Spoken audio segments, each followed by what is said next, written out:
በኮንታ ዞን የሰባተኛው ሀገራዊ ምርጫ ማኒፌስቶና የምርጫ ምልክት ማስታወቂያ መርሃ ግብር ተካሂዷል። በመርሃ ግብሩ ላይ የተገኙት የዞኑ ዋና አስተዳዳሪ አቶ ታከለ ተስፉ እንደገለጹት ከለውጡ በፊት የተመዘገበው እድገት በዘላቂ የፋይናንስ መሰረት ያልተገነባና በአግባቡም ያልተመራ መሆኑን በመጠቆም ሀገሪቱ ምንም እንኳን በማክሮ ኢኮኖሚ መዛባትና በመዋቅራዊ ስብራት ተይዛ ብትቆይም ለውጡ በወለደው ብልጽግና ፓርቲ ሀገራዊ አቅሟን በማሰባሰብ ብራም ፈንጣቂ ውጤቶች እየተመዘገቡባት ይገኛል ብለዋል። ከለውጡ በፊት የተመዘገበው እድገት በዘላቂ የፋይናንስ መሰረት ላይ አልተገነባም፣ በአግባቡም አልተመራም። በመሆኑም ሀገራችንን በውጭ ምንዛሪ አጣብቀኝ፣ በዋጋ ንረት፣ በስራ አጥነትና በፍትሃዊ ተጠቃሚነት ችግር ውስጥ የከተተ ነበር። ሀገራችን በማክሮ ኢኮኖሚ መዛባትና በመዋቅራዊ ስብራቶች ተይዛ ኖራለች። ይህቺ ሀገር ሀገራዊ አቅምን በማሰባሰብ ማክሮ ኢኮኖሚ ችግርን በመጋፈጥ ብርሃን ፈንጣቂ ውጤቶች እንዲመዘገቡ አድርገናል። የዘመናት መዋቅራዊ ስብራቶችን በመጠገን ሀገራችንን ወደ ብልጽግና ለማድረስ ቆራጥ እርምጃዎች ተወስደዋል። የማክሮ ኢኮኖሚ መዛባት ችግሮችን ለማረም የሚያስችሉ የኢኮኖሚ ማሻሻያ ተግባራትን ውጤት ተገኝቶባቸዋል። ዋና አስተዳዳሪው አያይዘውም የምርት አቅርቦት፣ የመንግስት ገቢ፣ የውጭ ምንዛሪ ክምችትና የውጭ ንግድ ማሳደግ መቻሉን በመጠቆም የዕዳ ጫና፣ የዋጋ ንረትና የስራ አጥነትን ለመቀነስ የሚያስችሉ የማሻሻያ እርምጃዎች እንደተወሰዱም ነው የገለጹት። በዚህም የተነሳ የምርት አቅርቦትን፣ የመንግስት ገቢን፣ የውጭ ምንዛሪ ክምችትን እና የውጭ ንግድን ለማሳደግ ተችሏል። እንዲሁም የዕዳ ጫናን፣ የዋጋ ንረትና የስራ አጥነትን ለመቀነስ የሚያስችሉ የማሻሻያ እርምጃዎች ተወስደዋል። ባለ አንድ አቅጣጫ የነበረው የልማት እይታ ወደ ብዝሃ ዘርፍ ኢኮኖሚ መሰረት መቀየሩንና ተስፋ ሰጪ የሆኑ ውጤቶች መመዝገባቸውንም አክለዋል።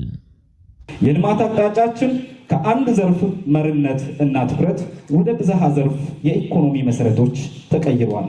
ውጤቶችም በዚሁ አግባብ ለማስመዝገብ ችለናል። ሀገራችን ብዙ ተስፋና እምቅ አቅም ያላት ሆና የአቅሟን ያህል ውጤትና የእድሜዋን ያህል እድገት ያላሳየች መሆኗን የጠቆሙት የዞኑ ብልጽግና ፓርቲ ቅርንጫፍ ጽሕፈት ቤት ኃላፊ አቶ ገዛኸኝ ገዝሙ በበኩላቸው ለዚህም ብልጽግና የትናንት የታሪክ ጠባሳዎችን በማከም የተሻለች ኢትዮጵያን ለመገንባት እየሰራ መሆኑን ገልጸዋል። ሀገራችን ብዙ ተስፋና እምቅ አቅም፣ ብዙ እድል፣ የረጅም ዓመታት ታሪክ ያላት ሆና የአቅሟን ያህል ውጤት የእድሜዋን ያህል እድገት አላሳየችም። መለወጥ ሲገባቸው የተቸከሉ፣ መሻሻል ሲገባቸው ወደኋላ የቀሩ፣ መመለስ ሲገባቸው ያልተመለሱ፣ መሰራት ሲገባቸው ውለው ያደሩ ጉዳዮች አሉባት። ለዚህ ነው በችግር በጉስቁልና የከረመችው። ብልጽግና እነዚህን የትናንት የታሪክ ጠባሳዎችን በማከም የተሻለች ኢትዮጵያን ለመገንባት የተነሳው። ብልጽግናን መምረጥ የታሪክ ጠባሳዎችን በማከም አዲሷን ኢትዮጵያን መገንባት ነው። አቶ ገዛኸኝ አያይዘውም ብልጽግና ፓርቲ በምርጫ ማኒፌስቶ ላይ ያስቀመጣቸው ዋና ዋና ግቦችን በማሳካት ዞናችን በክልልም ሆነ በሀገር ደረጃ ስሟ ከፍ እንዲልና ለነዋሪዎቿ ምቹ የሆነች ዞን ለመፍጠር ይሰራልን ብለዋል።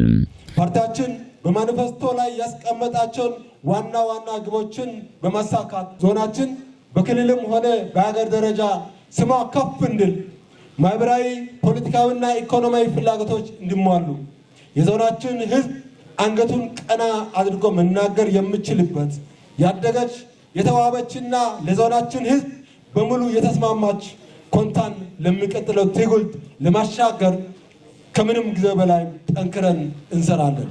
ያለፉ የተዛቡ ቁርሾችን አክመን እናድናለን። የሀሳብ ልዩነቶች ጸጋ መሆናቸውን አምነን እናስተናግዳለን። ልዩነቶችን በማጥበብ የአንድነት መንፈስ እንዘራለን። ኮንታን ለኮንታዎችና ለህብረ ብሔራዊነት የተመቸች ዞን እናደርጋለን። በሚቀጥሉት ዓመታት የመንግስት ሰራተኛውን፣ የነጋዴውን ማህበረሰብና የአጠቃላይ ነዋሪዎችን መሰረታዊ ፍላጎቶች እንዲሟሉ ይሰራል ብለዋል። በሚቀጥሉት ዓመታት የፓብሊክ ሰርቫንቱ፣ የነጋዴው፣ የነዋሪው መሰረታዊ ፍላጎቶች እንዲሟሉ አጠንክረን እንሰራለን። ብልጽግናን ይምረጡ።